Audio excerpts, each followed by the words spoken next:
Hello friends, welcome to Smart Wealth Advisors. अभी भी मैंने ख़त्म किया पूरा प्रेजेंटेशन जो आरबीएल बैंक का है। And all I can say it's all round good show. ठीक है, एक्सेप्ट एक एक एरिया है जहाँ की थोड़ा सा वो दिखा, थोड़ा सा प्रॉब्लम दिखा, which is nothing but your N I. Okay, तो मैंने इसका एक छोटा सा वीडियो पहले मैंने डाला था, लेकिन अभी सोचा कि इसका obviously it's my one of the most favorite stock and please disclaimer है कि I'm not a SEBI advisor and this is not a whatever I am saying just for education purpose. It has nothing to do with your buying or selling advice. Okay, so चलते हैं full analysis समझते हैं इसका।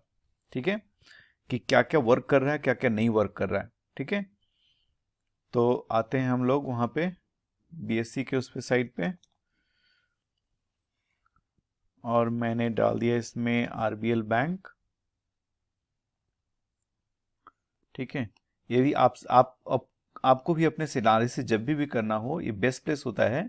किसी भी उनका जैसे भी यहाँ से इन्वेस्टर प्रेजेंटेशन है, जो पूरा बैलेंस शीट होता है यहाँ पे डाल दिया जाता है एकदम, मतलब उन लोग कुछ बोलेंगे सबसे पहले यहाँ पे आता है बीएससी के पास से। ठीक है, तो मैं डायरेक्टली आपको लेके चलता हूँ यहाँ पे। बहुत अच्छा एक इनका जो प्रेजेंटेशन का वे है ना, तो very nice and very transparent. Okay, दिल जीत लेता है, क्या बोलेंगे इनको। ठीक है, बहुत ही अच्छा, मतलब एक छोटा सा बैंक होते होने के बावजूद भी they are so transparent and they understand कि what kind of data people are looking for. Okay, ये इसलिए मुझे इनकी प्रेजेंटेशन मतलब पढ़ने में मेरे को बहुत मजा आता है। इनका हुआ, आईडीएफसी बैंक का हुआ, बहुत ही मजेदार होता है। आप कुछ अगर कंपेयर करना हो ना, तो इतने छोटा जब एचडीएफसी बैंक था, तो एचडीएफसी का प्रेजेंटेशन देखिए, इनके प्रेजेंटेशन देखिए, कोई तुलना ही नहीं है, कोई तुलना नहीं है। That's why I never like you will be मैंने सरप्राइज कि समडे और other this guys are going to be very very big. Okay, तो मैंने पिछले वीडियो में बताया था कि अभी जो ये जो इनके है नट सेल में ही बताते हैं। ठीक है, कि हुआ क्या है। तो Y Y total revenue growth 6%, other income growth 19%। ठीक है, तो टोटल रेवेन्यू ग्रोथ 6% का हुआ है। इसको कोई छोटा मत मानो, क्योंकि कोविड चल रहा है, उसमें ये क्या कि एडवांसेस बड़ा कंट्रोल करके चला रहे हैं। ऐसा नहीं कि एडवांसेस दे नहीं सकते, ठीक है, एडवांसेस कर सकते हैं, लोन्स दे सकते हैं, लेकिन ये जानबूझ के इतनी ज़्यादा लोन्स नहीं देते हैं। ठीक है, ये बहुत इंपॉर्टेंट है समझना। ऐसा नहीं कि इनके पास पैसे नहीं लोन देने के लिए।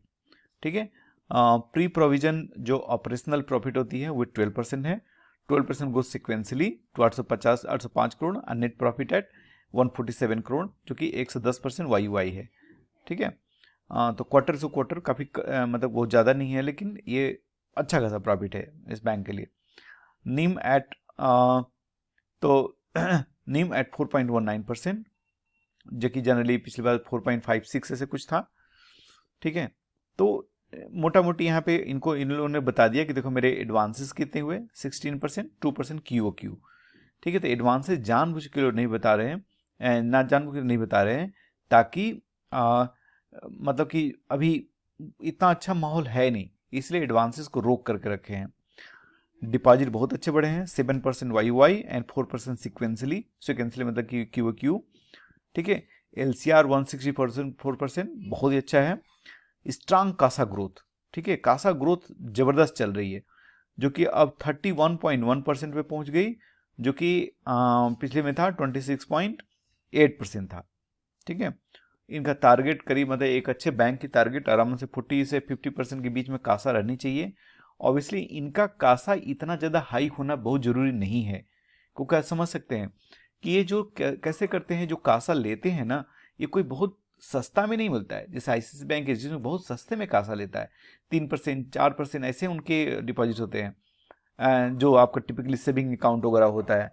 करेंट अकाउंट भी दुनिया भर का होता है जो कि फ्री ऑफ लाइक वो है, कासा है। लेकिन इनका क्या होता है कि 7%, 7.5%, 6% ऐसे पे कासा देते हैं, तो ऑब्वियसली काफ़ी महंगा होता है। इसलिए ज़रूरत नहीं है इन लोगों को इतना ज़्यादा कासा रखने की।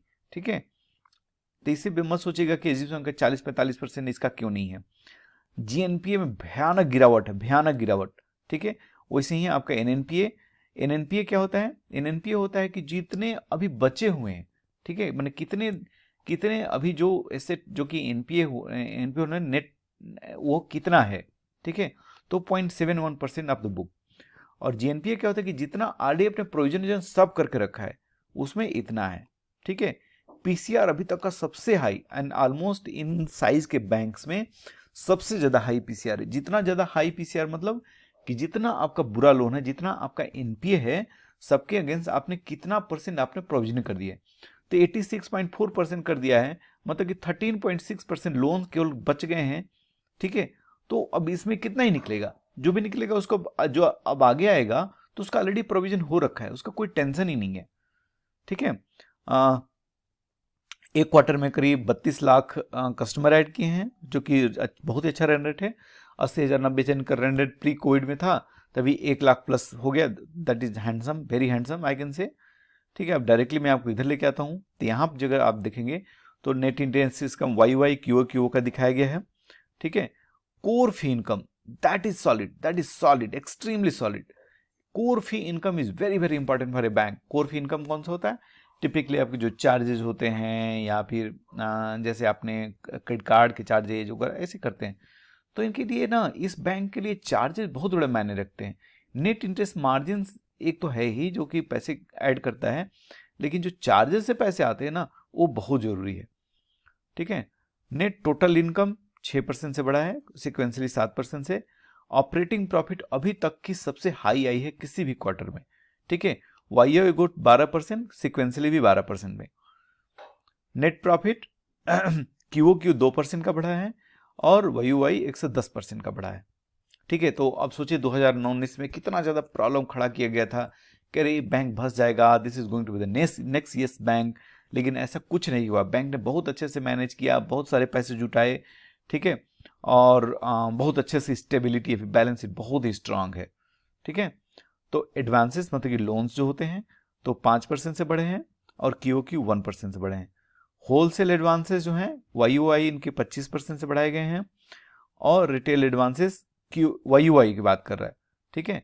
बाकी आप अगर क्यूओक्यू देखेंगे तो 2% से, ये 2% से ये बढ़ा है, मतलब क्यूओक्यू बहुत ज्यादा एडिशन नहीं किया गया है एडवांसेस में। डिपॉजिट 7% वाईओआई, 4% क्यूओक्यू, मतलब कि जो एक बार बीच में मार्च में जब हुआ था कि जब बैंकरप्ट हो गया था येस बैंक, हाँ, तो उसके बाद जब हुआ था कि इसके ऑलमोस्ट 2400-2500 करोड़ के डिपॉजिट निकल गए थे। अब वो नहीं है, वो गेम बदल चुका है, ठीक है। डिपॉजिट भयानक आ रहे हैं। एक्चुअली वो लोग जून में ही एक महीने में करीब 2400 करोड़ की डिपॉजिट लेके आए थे, होलसेल डिपॉजिट। लेकिन अब क्या है कि डिपॉजिट भी अपने बहुत ग्रैनुलर बना रहे हैं दोनों ही bank, RBL bank, IDFC bank, दोनों ही। कासा 24% से बढ़ा है Y which is very nice. 4% इसकी क्वार्टर में बढ़ा है। अब देखते हैं, तो मेनली जो टर्म डिपॉजिट है, टर्म डिपॉजिट काफ़ी है, जो कि धीरे धीरे एक्चुअली कम आना चाहिए। सेविंग डिपॉजिट्स और सेविंग जो ज़्यादा ज़्यादा बढ़े उतना ज़्यादा बढ़िया है, ठीक है। होलसेल और रिटेल एडवांसेस बाई सेगमेंट, तभी होलसेल कम हो गया, रिटेल ज़्यादा हो गया 58.4%, विच इज़ वेरी नाइस। तो जितना ज़्यादा, क्योंकि ये टिपिकली इंडिविजुअल को टारगेट करती हैं company, instead of A wholesale book, मैंने कॉर्पोरेट को कम देती हैं। अच्छा, अब देखिए, ये देखिए, यही सबसे बड़ा वजह है। ऑब्वियसली दो मेरा सबसे बड़ा वजह मेरे को दिखता है कि why I am with this bank.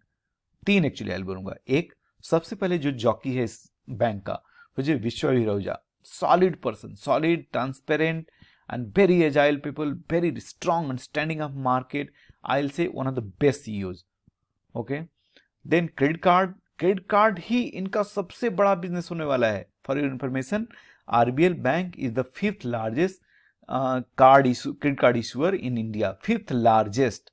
Okay, अच्छा, फिर माइक्रो बैंकिंग, अच्छा खासा माइक्रो बैंकिंग मतलब कि ये जो जैसे बंधन बैंक वगैरह है, तो उसमें बड़ा अच्छा इनका पकड़ है। वहां पे क्या होता है कि नेट इंटरेस्ट मार्जिन 9-8% तक जाता है, ठीक है। उसको संभालना बहुत कठिन है। They are getting the like knack of that one.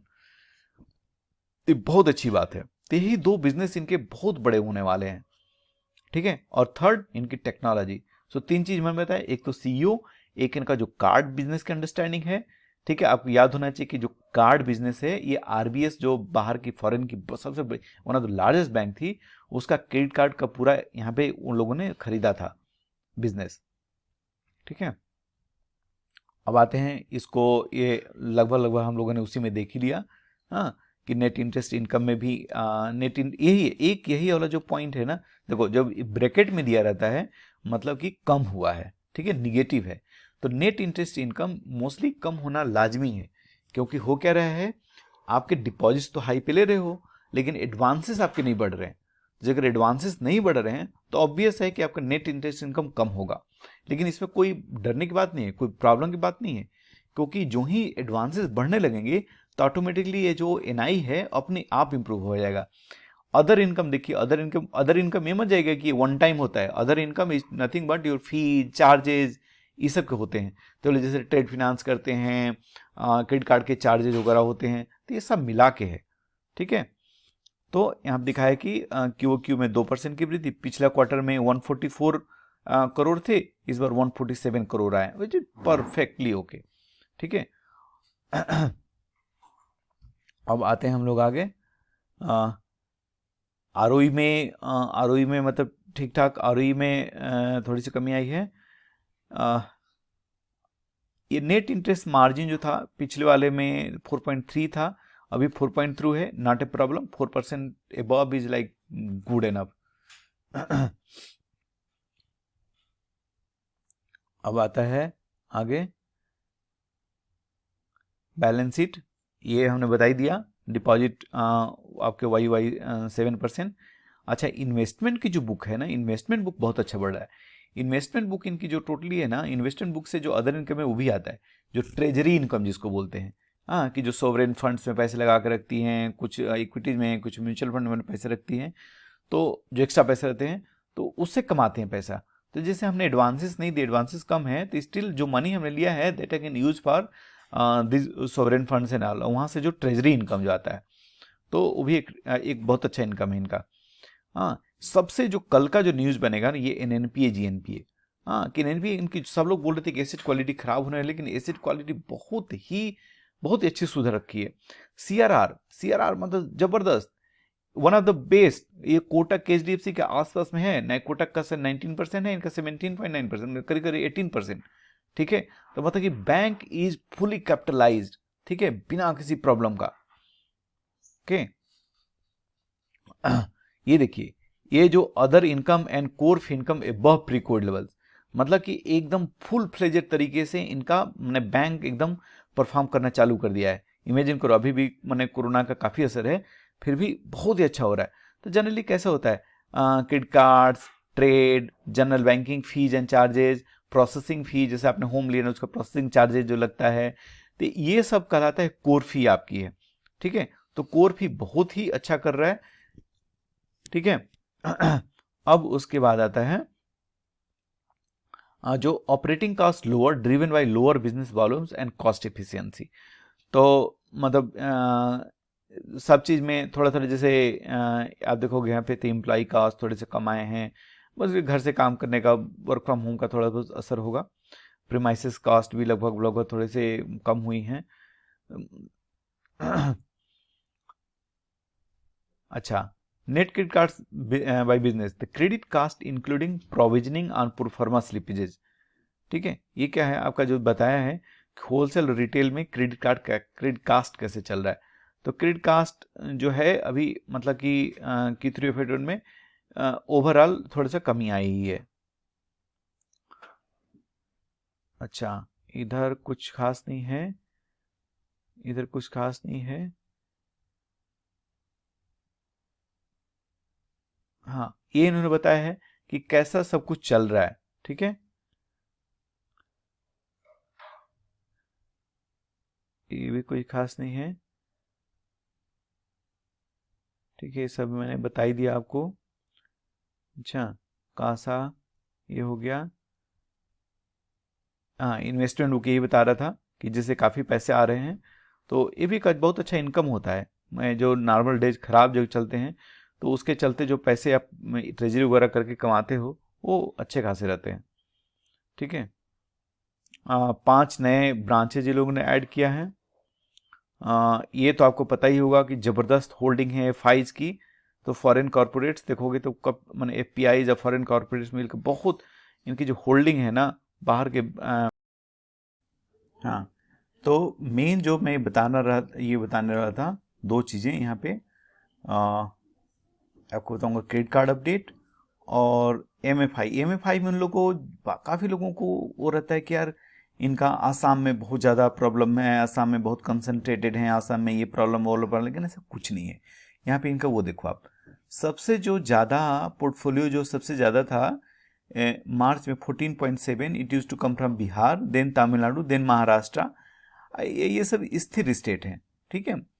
तो अब उसको भी लोग ग्रैनुलर करते जा रहे हैं, ठीक है। अब देखो यहाँ पे आप उत्तर प्रदेश में जैसे बढ़ गया है, राजस्थान बढ़ा है, वेस्ट बंगाल में लगभग सेम है, कर्नाटका सेम है, ठीक है।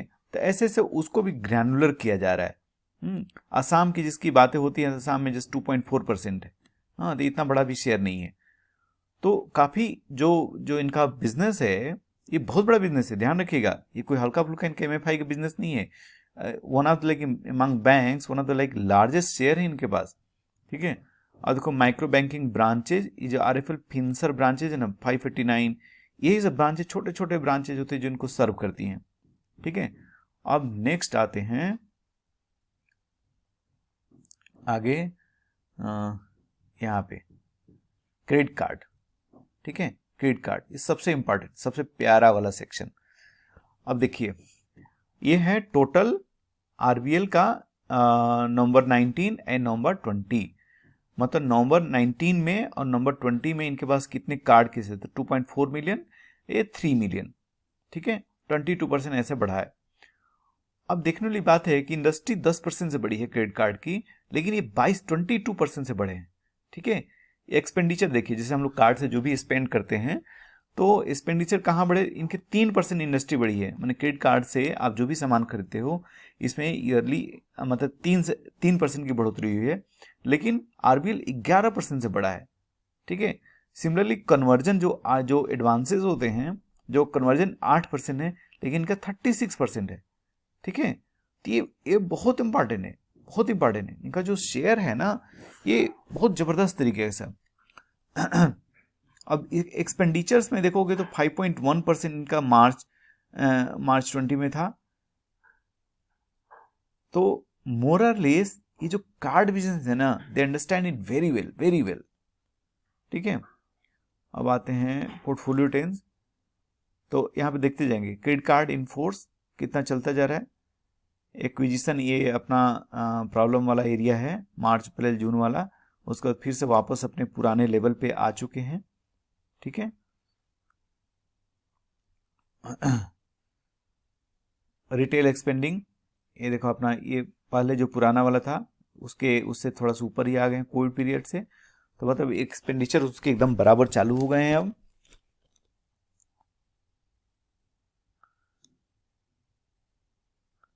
ठीक है। कस्टमर सेगमेंट कैसा है इनका, इसमें सैलरीड 71% लोग सैलरीड हैं, 29% सेल्फ एम्प्लॉयड है। याद रखिए एचडीएफसी बैंक बिना सैलरीड वाले को कभी क्रेडिट कार्ड नहीं देती है, लेकिन इसका मतलब नहीं कि they perform bad than HDFC Bank, HDFC से उतना ही लगभग परफॉर्म करते हैं। सिटी टीयर, तो टीयर 1, टीयर 2, टीयर 3 तक ही पहुंच चुके हैं।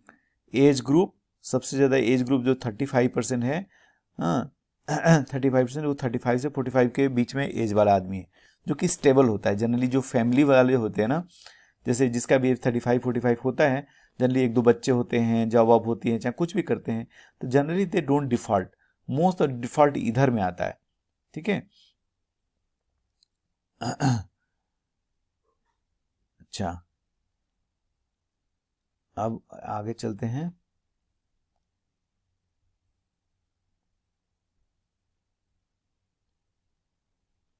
अब यहाँ पे देखोगे ये डीपीडी बताई गई, डीपीडी होता है कि क्लासिफिकेशन, तो यहाँ पे है रिस्ट्रक्चर एंड करेंट 0.7%, मतलब जो प्रॉब्लमेटिक है वो काफ़ी कम है यार, इतना ज़्यादा नहीं जितनी मानी जा रही थी। कलेक्शन एफिशिएंसी ये एकदम प्री कोविड में 100%, 101% आ गए, तो सब कुछ एकदम सही है। हाँ, ये वाले देखो, ये वाले रेयर इवेंट है, ठीक है, ऐसे छोटे बैंक के लिए। ये एपीआई पे काम करना, मतलब जो सॉफ्टवेयर से रिलेटेड आदमी होगा उस बात को समझेगा कि कैसे हर कुछ कैसे एपीआई पे चेंजेस करते आ रहे हैं। हाँ, ये बहुत बड़ी बात है। ठीक है, अब देखो, ये देखो सबसे तगड़ा एईपीएस, जो आधार बेस्ड वाला जो वो है ना, आधार बेस्ड जो ट्रांजेक्शन्स हैं, उसमें नंबर 7 पे है। एक्वायरिंग टर्मिनल्स, जो आप जहाँ पे वो करते हो, स्वाइप वगैरह करते हो, तो वहाँ पे नंबर 1 प्लस 27% मार्केट शेयर है। हाँ, एमएफआई में RBL 40% market share dispersion through API. ठीक है, मतलब इनके क्या है कि दुनिया भर के पार्टनर्स हैं, वो पार्टनर्स डिस्पर्स करते हैं, लेकिन they are actually dispersing from RBL. तो जितना ये मैं बता रहा था कि जो टेक्नोलॉजी बेस्ड जो इनका है ना, टेक्नोलॉजी जबरदस्त तरीके से यूज करते हैं। ठीक है, माने आई विल से कि after ICICI, actually after ICICI they are the strongest technology based bank. इसको हल्का फुल्का मत लीजिएगा, ये खतरनाक चीज है, क्योंकि आगे चल के जो बैंक जितना ज्यादा एजाइल होगा टेक्नोलॉजी में, वही सबसे आगे कर पाएगा। ठीक है, तो ये हटाते हैं, ये हटाते हैं। बाकी आपको तो पता ही होगा कि जो मेजर बंदे हैं, अभी विश्व रोजा को 2024 तक इनका वो हो गया है, सीईओ रहेंगे, और इनका मेन राइट हैंड बंदा ये है राजीव आहूजा। ठीक है, तभी वो भी हैं, कोई टेंशन नहीं है। ठीक है, तो बहुत बहुत धन्यवाद ये मेरा फुल एनालिसिस देखने का। ठीक है, तो मैं यहीं पे अपना फुल एनालिसिस फिनिश करता हूँ। बहुत बहुत धन्यवाद।